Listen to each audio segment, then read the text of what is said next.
When Lokie goes to Paris, she has a very long Hermes wish list. Stay tuned.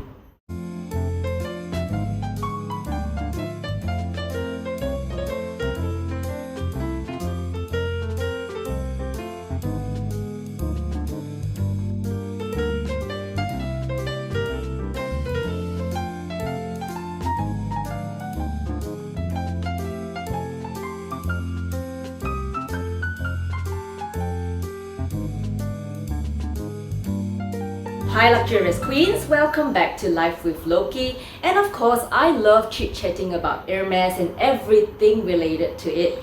This time round, I would love to share with you my experience shopping at the 3 Hermes stores in Paris, namely the flagship store at Faubourg Saint Honoré, Sevres and George V. And as you know, it is my very first time visiting their stores because I only chanced upon Hermes brand just very recently, about 3 years ago. So be prepared for a little story time today. Anyway, for those of you new here, my name is Lokie, and if you enjoy content like this, I hope you subscribe and join my little corner and hit that bell to get first updates because I will be sharing my exciting Hermes content in the following weeks. So, I was itching to get to see the Hermes flagship store since a very long while ago, way before I started my YouTube channel, and finally the pandemic is settling and it is safe to travel again. As from my first Cartier experience video, you would have known that I zipped to the Hermes flagship store at Faubourg Saint Honoré the moment we landed after our lunch. Somehow I wasn't prepared for a proper shopping day as I just wanted to go in for a look-see. I actually had a handwritten shopping list that I prepared for Hermes, which unfortunately I left it at the hotel. Upon nearing the Faubourg Saint Honoré store, you can see very many people very well dressed, some with very large orange Hermes paper bags and all.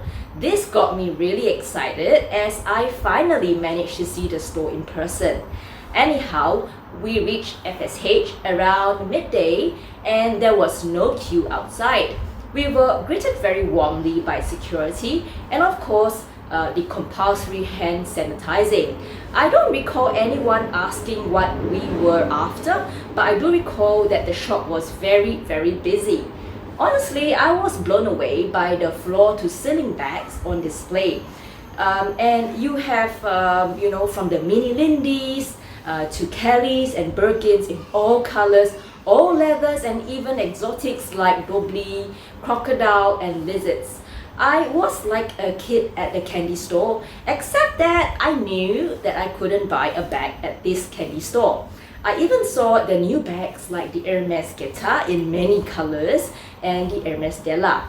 These bags on display was through the entire right side of the entrance and on the 2 major pillars in the front when you enter. I tried to get myself orientated at first by walking deeper into the store. The silks and scarves section are on the left, onto the entire left side with so many scarves on display, and further forward we then enter another foyer with a very large horse as a centerpiece and where the men's bags and equestrian equipments were. And in this section, it was less crowded. And if you explore even deeper into the store, there is a leather craftsman at work, fixing and repairing equestrian equipment. Now back to the front, and on the extreme right, we have the small leather goods section of all your purses and charms, and of course the legendary Hermes elevator with the double H symbol, which still is functioning today. I got really excited about the elevator more than the SLGs because I have read and seen it in pictures but never got to look at it firsthand. And onto the extreme left side of the entrance would be the leather bracelets, costume jewelry, little trinkets and such. And beyond that, we have the men's belts and a cashier, which I didn't really quite explore much. But the main feel was that the main foyer where the scarves and the SLG and the horse was really busy. Almost every customer was with an SA, and you also have lost people like myself just wandering around. Well, the stairs is located in the middle of the store, and that would bring you up to the jewelry and fine jewelry section, plus more bags on displays and sitting area for people who have scored the ladder appointment. Well, back to my shopping experience, I decided to look into the scarf section first because I could remember specifically the items I was after. I found a very kind SA who I managed to approach, and she was really cheerful and willing to help. Off the top of my head, I told her the scarves I was interested in, and some of them were past seasons and long sold out at the Singapore local boutique, but surprisingly she had them in stock. While she went off to get me a new piece of the scarf, I managed to take a look at more designs she had in the display, of which one piece caught my eye. We chatted about how exquisite the jacquard pattern was and how rare Hermes produces it. I think from that conversation, she knew I was really into Hermes scarves. We spoke about how unique those were, and I casually brought up some newer designs like the gut rope pop charm triangular scarf, which also has that unique jacquard design with a very cute pop charm. I actually got quite fascinated with that scarf from preparing the YouTube video I did on the Valentine's Day gift suggestion. Well, she was quite excited to show me, but I think we all got quite carried away with finding another scarf in a new piece. But anyhow, I am sure I can see the pop charm scarf in person at my local boutique. Somehow, I feel that you would need to have an idea of what you're after, because I will not expect them to pull out scarf after scarf just to show you the design if you're looking from scratch. I also asked for another item, which unfortunately she did not have them in store, but I asked if she could help check the store in Sevres or George V, because this hot item was long sold out in Singapore local boutique. And lo and behold, she managed to confirm that there is a last piece at Sevres. But before I left the scarf section, she was so kind and offered me her name card and asked what else I was after. She offered me to put my items at the cashier while I continued browsing in store. I told her I wanted to see some jewelry, as I could roughly remember what was on my wish list.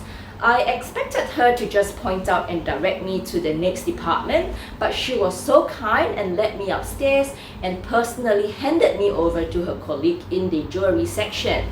Well, while upstairs, I was handed over to a very pleasant sales associate who then sat us down and asked what we were after.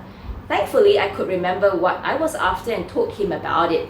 Apparently, this item is really hard to get in Singapore boutique as well, and is always sold out and difficult to come by in my size. I have never tried it in store before, as it is always out of stock.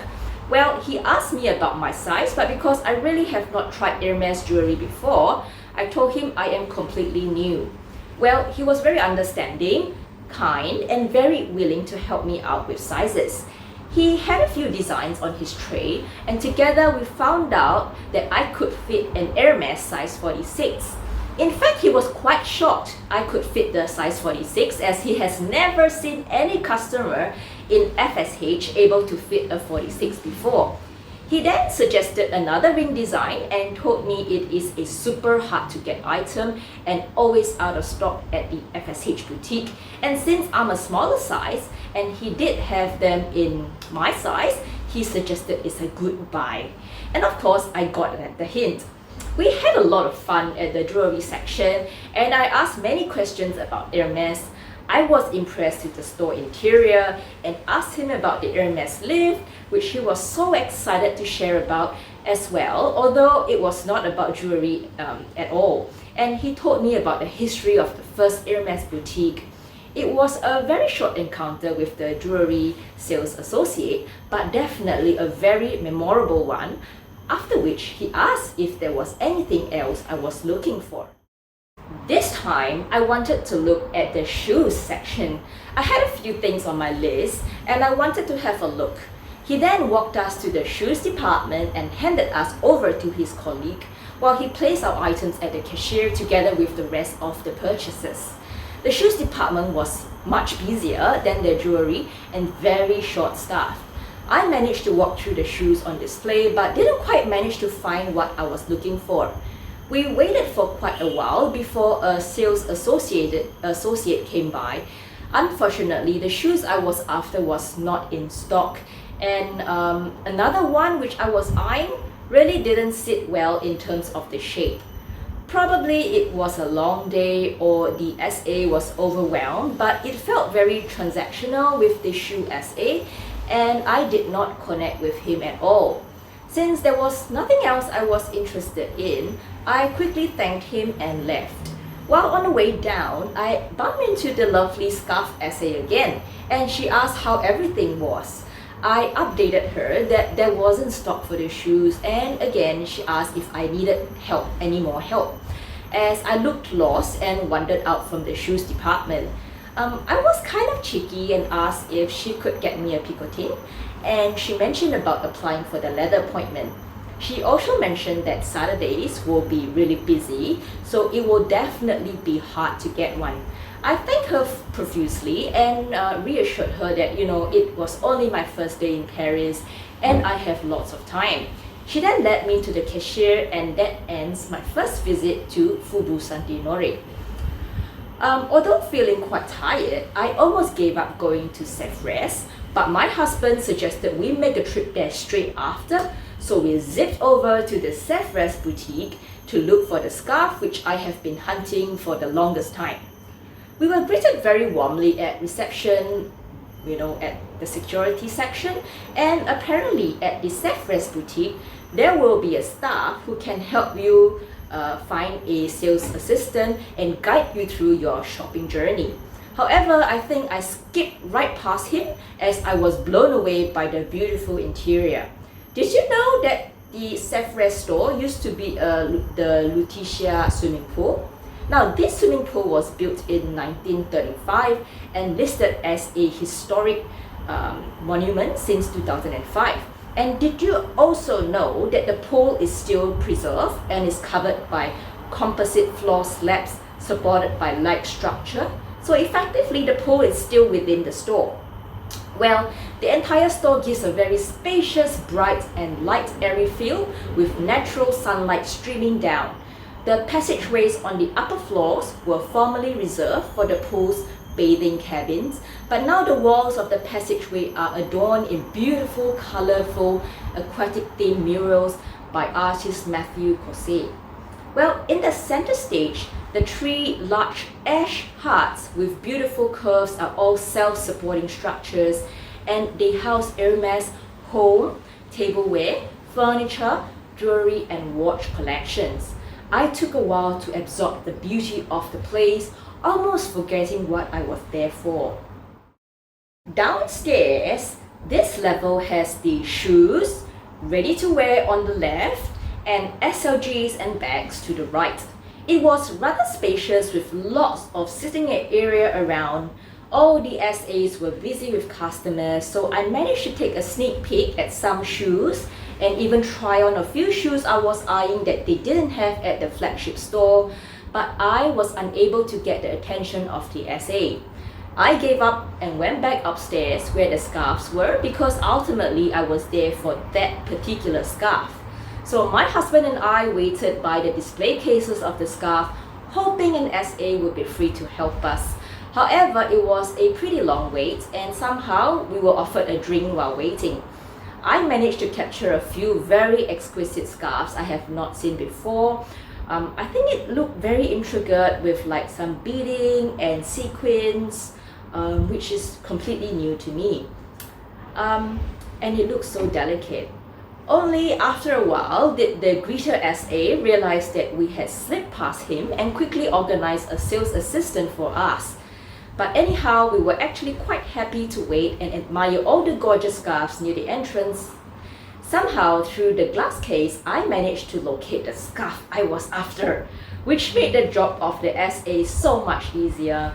I didn't need to try the scarf as I really loved that design, even as a home decor, and so we made the purchase and left. Well, since that day, I have been thinking quite a bit about the shoes I tried on at Sevres, and that made us head back another day. This time round, we somehow slipped past the same greeter SA again and went straight to the shoes section. Surprisingly, the shoes section was empty without an SA, so we ended up waiting for a very long time before we were approached by the SA from the ready-to-wear section. I was also after the Paris moccasins in white in silver hardware, and she was really kind to bring out a few sizes for me to try, although it was really low in stock. I could tell she was trying really hard, as the smallest size she had was still a bit too big for me, and she even managed to bring out some extra insoles to see if she could work her magic. Unfortunately, I think it wasn't meant for me, and she attempted to look through the other store's inventory as well. Well, the Airport Chaduga Hermes outlet is a franchise, so she was unable to look at their inventory, but she suggested that I try the shop as well before I depart. I thought that was a really nice gesture, and I loved her positivity. But anyhow, we left the store empty-handed.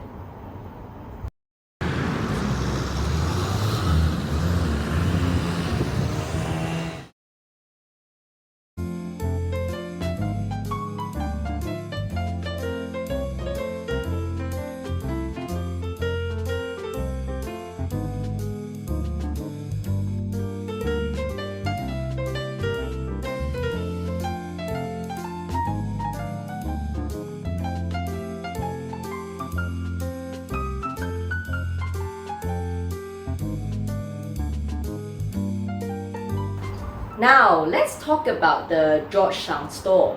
Well, the first attempt was on a Sunday, and it was not intentional, as we passed by the area and I just thought to take a peek, and knowing that the store was closed. I loved the whimsical, playful theme of the window display.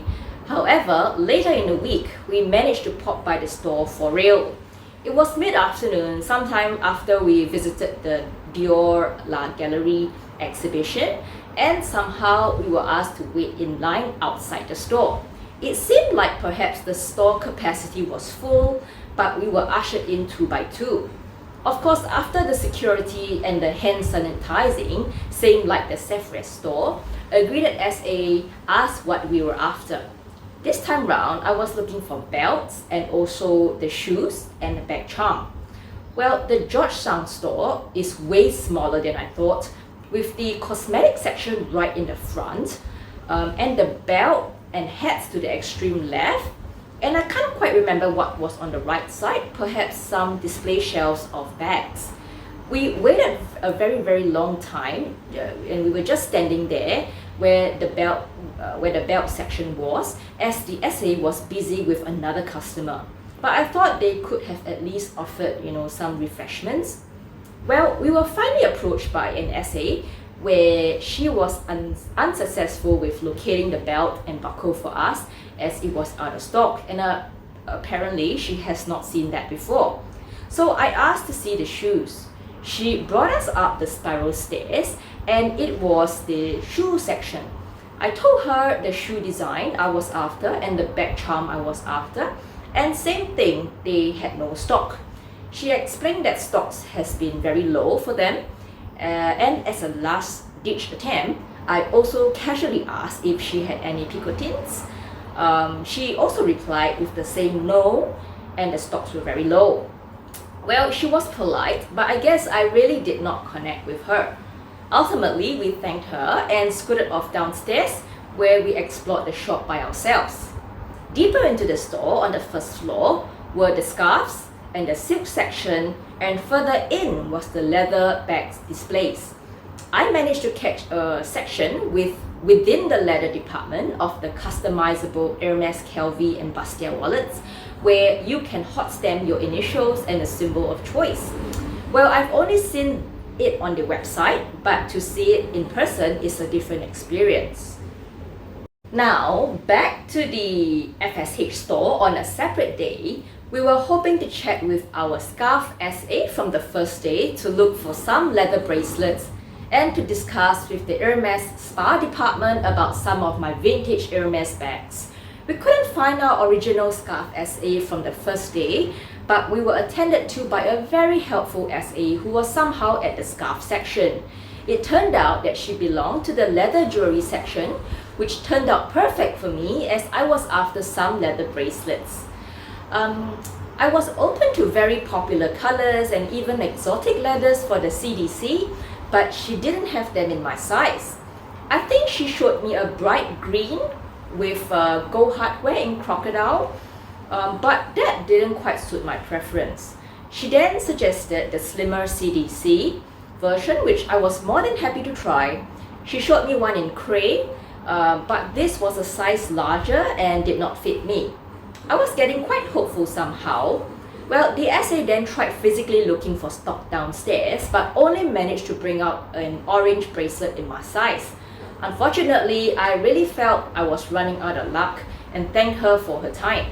She then walked me up to the Hermes spa department, and halfway up we bumped into the jewelry SA from the first day who could remember us. I will talk about Hermes Spa another day, which is a really interesting experience at the flagship store. Well, I know it's a long story time and I thoroughly enjoyed myself best at the Faubourg Saint Honoré and Sevres boutique. Across all the stores, they are busy, so it will be useful if you really know what you want. Ultimately, the sales assistants are all very pleasant and helpful, and we all know they aim to give us the best shopping experience.